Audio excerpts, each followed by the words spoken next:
That fresh morning. That fresh morning. Les 104.5 Urban FM, la station urbaine, on a qui au téléphone? On a M. Stanislas Stéphane Mouba, il est le directeur général de l'environnement et de la protection de la nature auprès du ministère des Eaux et Forêts. Comme tu le sais, c'est la journée mondiale de l'environnement aujourd'hui, donc c'est la Fresh Morning spéciale environnement aujourd'hui. Monsieur Mouba, bonjour. Bonjour. Comment allez-vous? Très bien, vous-même. Ça va bien, Monsieur Mouba, mais on avait envie de... La première question qui nous vient en tête, c'est comment est-ce qu'on envisage, le travail au ministère de l'Environnement en temps de Covid? Est-ce que tout se passe bien chez vous?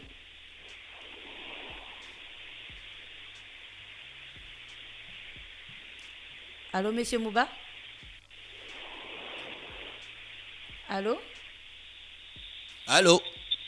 Oui, allô? C'est moi qui n'entends pas. Oui, oui, Monsieur Mouba, vous m'entendez? Je vous entends très bien. Et vous? Je vous demandais comment se passe le travail. La première question, comment se passe le travail au ministère des Eaux et Forêts, au ministère de l'Environnement en temps bien sûr de Covid-19. Comment ça se passe?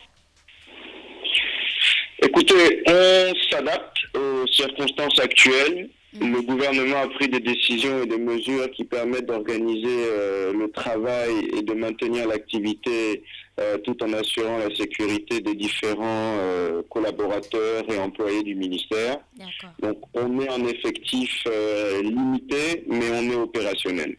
D'accord.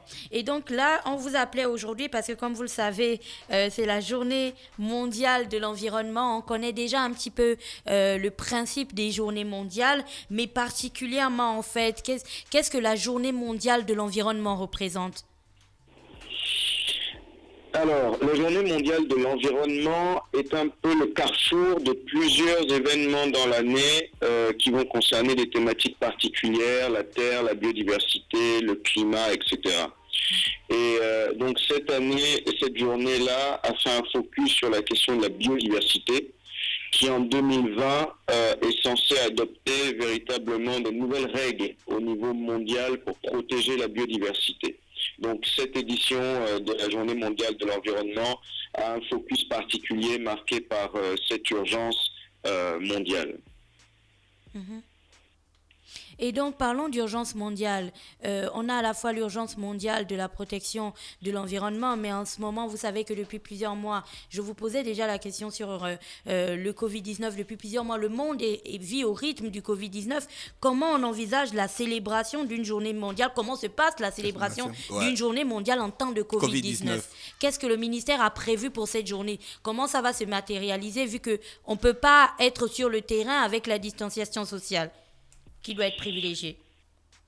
Effectivement, on est, comme je vous disais, tenu de nous adapter, mais également et surtout, on est dans un contexte qui fait en sorte que finalement ce soit une opportunité plus qu'un handicap.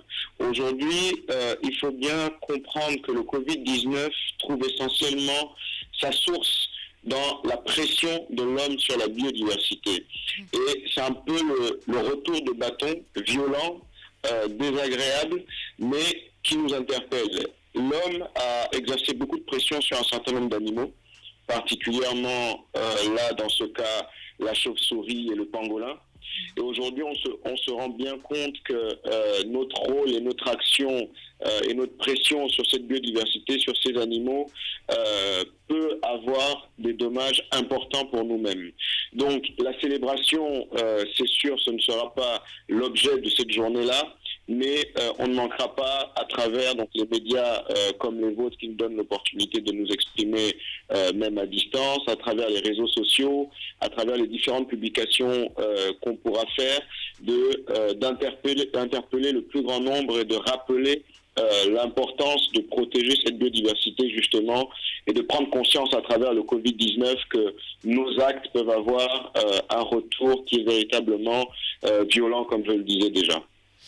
Et donc aujourd'hui, vous l'avez dit vous-même, il faut qu'on relève l'importance de la protection de la biodiversité. Pardon, je vous entends mal. Aujourd'hui, vous avez relevé l'importance que l'on doit accorder à la protection de la biodiversité. Vous m'entendez encore ? Oui. Et si on pousse un petit peu sur ce point-là, quelle est la relation aujourd'hui entre la préservation de l'environnement qui doit être exacerbée? Parce que on peut bien le dire aux gens aujourd'hui. D'ailleurs, la rubrique de ce matin était dessus. Écoutez, protéger la biodiversité, protéger l'environnement, mais comment leur faire comprendre le lien direct qu'il peut y avoir entre la lutte contre le Covid-19 et la protection de l'environnement, ou la lutte contre les prochaines pathologies, par exemple? Tout à fait. Alors, le Covid-19 est effectivement une zoonose, comme on les appelle, donc une maladie infectieuse d'origine qui se transmet de l'homme à l'animal ou de l'animal à l'homme. Et la protection justement de ces espèces-là et la relation qu'on a avec la nature est intimement liée au développement de ce type de pathologie-là. Concrètement, si on exerce une pression moins forte, on est moins souvent en contact avec ces animaux, on est moins souvent emmené à aller les rechercher dans les zones de reproduction, dans les zones les plus éloignées des nôtres, on risque moins de s'habituer, de développer une capacité de nos organismes à transmettre ce type de maladie-là. Aujourd'hui, c'est le Covid-19. Demain, effectivement, on ne sait pas ce que ça pourra être si on continue à vivre de la même manière. Au Gabon, par exemple, le ministère de l'Environnement, qui a également la responsabilité de la gestion de la faune, a interdit donc depuis quelques mois la chasse, la consommation et toute activité en lien avec notamment le pangolin. Pour pouvoir nous préserver, nous protéger nos populations et protéger également ces espèces-là. Si aujourd'hui quelques personnes, on va dire, de façon restreinte, consomment du pangolin occasionnellement, ça aurait pu être limité, mais lorsque toute une industrie est développée pour récupérer les écailles de pangolin, en faire certains produits, notamment pharmaceutiques en Asie, ça devient une pression qui est très importante parce qu'il ne s'agit plus de quelques personnes dans des villages qui en consomment, mais il s'agit de millions, voire de milliards, quand on parle de régions aussi importantes, de personnes qui sont à la recherche de ces animaux-là et de leurs vertus, et donc une pression qui entraîne deux choses, soit leur disparition d'un côté, soit de l'autre côté, le développement de zoonoses comme on le voit avec le Covid-19. D'accord. On a toujours présenté, justement, vous parliez de disparition, mais on a toujours présenté la biodiversité gabonaise comme une biodiversité faisant partie des plus riches du monde. On dit d'ailleurs régulièrement que le Gabon dispose, le Gabon est un pays béni des dieux, notamment lorsque on parle de sa faune et de sa flore, mais aussi de ses richesses. Mais est-ce que, d'abord, premièrement, qu'est-ce que ça signifie d'avoir une biodiversité aussi riche? Mais est-ce que cela signifie aussi que cette biodiversité est inépuisable, parce que aujourd'hui les populations ont du mal en fait à voir pourquoi. Je vous prends un exemple, on ne mangerait pas un pangolin, or ils en voient qui déambulent dans les villages à longueur de journée, par exemple. Effectivement, le Gabon est extrêmement riche de sa biodiversité. Le Gabon est un pays qui aujourd'hui fait office, j'ai envie de dire, de paradis sur Terre. La situation du Gabon ne doit pas être prise pour référence, d'abord, parce qu'il y a des situations qui sont, même autour de nous, bien plus dramatiques en termes de conservation de forêts, en termes de préservation des espèces animales, végétales. Mais, comme vous l'avez dit, il ne faut pas penser qu'on fait face à une ressource inépuisable. Aujourd'hui, on le voit déjà, rien qu'avec les populations d'éléphants dont les pertes sont de 30 à 50% dans certains parcs et même au niveau national, beaucoup plus au niveau continental, on a déjà une pression qui s'exerce sur notre propre biodiversité, de nous-mêmes ou d'autres. Il faut le reconnaître, mais également le fait que cette biodiversité-là soit agressée par l'action humaine, chez nous, se traduit effectivement parfois par leur présence dans nos villages au lieu des forêts. Pourquoi? Parce que simplement, lorsqu'en forêt, elles sont pourchassées par des braconniers, lorsqu'en forêt, à cause des questions de changement climatique, nos arbres, par exemple, nos végétaux ne sont plus aussi productifs, ces animaux-là vont rechercher à s'alimenter ailleurs, vont parfois malencontreusement se rapprocher des villages en cherchant justement les zones d'agriculture, etc. Ça nous interpelle sur le fait effectivement que cette biodiversité-là, elle est dynamique, elle est vivante, elle subit nos pressions et donc elle s'adapte aux nouvelles conditions de vie qui lui sont imposées. Donc le fait effectivement de voir certains animaux à proximité des villages n'est absolument pas un signe de leur bonne santé, de leur présence en quantité et en qualité. Mais également plusieurs dynamiques, on va dire, globales, comme je disais, le changement climatique, peuvent fortement impacter la présence de cette biodiversité, sa qualité, notamment les milieux aquatiques, les zones humides, tous nos habitats critiques, on va dire, qui permettent aux végétaux de survivre, qui permettent à notre flore de garder toute sa richesse. Donc oui, le Gabon est riche. Oui, cette richesse n'est pas illimitée et oui, les impacts négatifs sur cette richesse sont d'origine humaine. Donc on est entièrement aujourd'hui responsable de ce qu'on choisira de faire de ce patrimoine. Et justement, l'une des armes dont disposent les pays aujourd'hui, c'est bien sûr les journées mondiales qui permettent de sensibiliser, d'informer, comme on le disait le matin. Mais, monsieur le directeur, j'ai envie de vous demander, depuis l'instauration donc de la journée mondiale de l'environnement, aujourd'hui, est-ce qu'on peut déjà en faire un bilan au Gabon et surtout, quelles sont les perspectives que le ministère a en tête lorsqu'on parle de la protection de la biodiversité dans notre pays notamment? Alors, sur cette question-là, peut-être pas uniquement liée aux journées qui sont organisées, mais rappeler que le Gabon a un engagement historique très fort sur les questions d'environnement. Véritablement, depuis le premier président du Gabon, le président Léomba, qui à l'époque avait déjà pris des lois pour mettre en place, par exemple, un fonds forestier pour le reboisement du Gabon, qui par la suite a été conforté par la première station de recherche qui a été mise en place à Makokou, qui était la station de recherche intitulée Mission biologique, déjà à l'époque en 1962, suivie par toutes les actions menées par le président Omar Bongo en termes de création de parcs nationaux, en termes de législation, et aujourd'hui, j'ai envie de dire véritablement accéléré par le président Ali Bongo, qui apporte une touche particulière, c'est de lier nos objectifs de développement à nos objectifs de protection de notre environnement. Et donc, si on doit faire un bilan aujourd'hui, c'est de pouvoir dire que toutes ces politiques consolidées depuis les années 60 jusqu'à nos jours, c'est celles-là qui nous permettent en 2020 de pouvoir continuer à dire que le Gabon a une biodiversité qui est riche.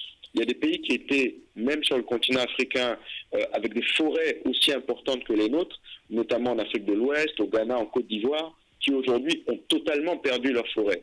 La même chose en Amérique du Sud, avec des pays qui ont lancé des grands programmes agricoles intensifs, comme le Costa Rica, etc., qui ont perdu totalement leurs forêts. Donc le bilan aujourd'hui est de nous dire on est sur la bonne voie, on est dans la bonne direction avec toutes les politiques qui ont été accumulées au fil du temps et mises en cohérence, mais on n'est absolument pas à l'abri de la pression qui s'exerce, notamment la pression de vouloir se développer, et donc il faut qu'on mette de plus en plus de garde-fous, de protection, qu'on renforce notre législation, qu'on renforce nos parcs. On avait les parcs nationaux terrestres, aujourd'hui on a les parcs terrestres et les parcs marins par exemple, donc ça concourt à renforcer cette stratégie-là.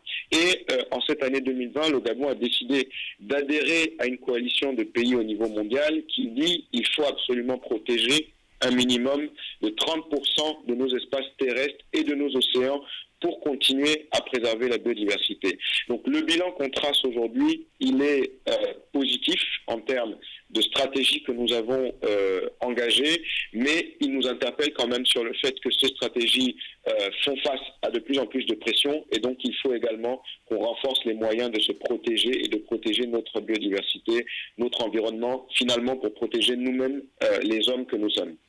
Monsieur le directeur général, bonjour. Monsieur le directeur général, bonjour. Bonjour. Oui, alors ma question, elle est de savoir, parce que je vais vous reprendre, vous avez dit que le Gabon fait office de paradis sur Terre. En ce moment, nous sommes en période de Covid-19 et qu'on a eu à vivre une période on va dire, de confinement partiel Ailleurs, on mesure le gain écologique. Quelle est la situation au Gabon? Alors effectivement, c'est une question très pertinente. Beaucoup de pays ont pu observer, et naturellement le Gabon ne va pas déroger à la règle, un gain écologique sur le fait simple que l'activité économique, l'activité industrielle est génératrice par exemple de gaz à effet de serre, d'effluents dans les eaux. À partir du moment où on ralentit, où on stoppe cette activité-là, le gain écologique, à l'instant T, il est positif. Par contre, ce qu'il ne faut pas oublier, c'est que derrière cette activité va reprendre. Elle va essayer de rattraper le gap qui a été peut-être créé par les confinements. Et on n'est pas sûr que sur du long terme, l'équilibre ou le gain écologique soit véritablement positif. Le plus important dans la modification de nos changements et dans la recherche justement de ce gain écologique, ce n'est pas de stopper ponctuellement des activités ou de dire aux gens d'arrêter finalement de vivre. C'est plutôt de transformer la manière avec laquelle on vit, la manière avec laquelle on produit, la manière avec laquelle on consomme. Si progressivement, au lieu d'avoir des industries qui vont fonctionner avec des groupes électrogènes, par exemple, dans les milieux les plus reculés, dans nos zones, par exemple, d'exploitation forestière, etc., et qu'on arrive à développer de l'énergie à base de biomasse, des énergies renouvelables, là on fera la vraie transformation et là on aura le vrai gain écologique. Donc ce gain-là ne doit pas être mesuré juste à l'instant T, mais plutôt mesuré sur la durée et sur la transformation que nous allons apporter. Et donc quand un pays comme le Gabon décide de mettre en place une politique énergétique qui est essentiellement basée sur des barrages hydroélectriques, c'est également pour assurer cette transformation, ce changement de paradigme dans la manière de produire, plutôt que de se dire on a un pays pétrolier, on va avoir plein de centrales thermiques qui, elles, vont beaucoup polluer. Donc voilà un peu comment on associe au développement économique la stratégie de protection de l'environnement et de rationalisation donc, de notre impact sur la nature. Très bien, merci. Merci, monsieur le directeur général. Est-ce que vous aviez quelque chose d'autre à ajouter ? Notamment un message à adresser aux populations? Alors, peut-être effectivement, un mot de fin, c'est simplement rappeler à nos populations, à nous tous Gabonais que nous sommes, que cette nature-là, nous en disposons, mais nous en disposons comme des locataires. Nous passons aujourd'hui notre vie dans notre pays, sur cette terre, mais il y a des générations qui vont suivre derrière et qui doivent bénéficier de la même qualité de biodiversité et de l'environnement. Donc, lorsqu'on a effectivement des politiques globales qui sont aussi importantes sur la protection de la nature et de la biodiversité, ça ne nous exonère pas individuellement de rechercher toutes les solutions possibles pour nous-mêmes réduire notre impact sur la biodiversité. Et donc, si on peut planter des arbres, moins prendre sa voiture, limiter l'utilisation des plastiques, etc., ce serait aussi un effort collectif qui permettrait de transformer notre pays et d'assurer un beau pays et de maintenir ce statut de paradis sur Terre au Gabon pour des décennies encore devant nous et pour les générations futures. Merci beaucoup, monsieur le directeur général. On rappelle à tout le monde que justement, dans cette célébration de la Journée mondiale de l'environnement, nous avions en interview téléphonique monsieur Stanislas Stéphane Mouba, qui est le directeur général de l'environnement et de la protection de la nature au ministère des Eaux et Forêts. Et on parlait bien sûr de la Journée mondiale de l'environnement. Voilà. On a dit qu'il y a les gens qui ont les contacts avec les animaux, non? Les gens qui ont les zoonoses, les maladies qui partent des animaux aux humains, c'est ce qui a été adressé notamment avec les pangolins et les chauves-souris. Non, c'est pas les contacts de tu touches l'animal, notamment on parle aussi des animaux sauvages et tout ça. Ah ouais, parce que je pensais à toi direct. Quoi. Non, mon chien est vacciné, nettoyé, shampouiné, non. Merci, c'était donc Gilles avec nous ce matin sur les 104.5 Urban FM, la station urbaine. Stop Fresh Morning.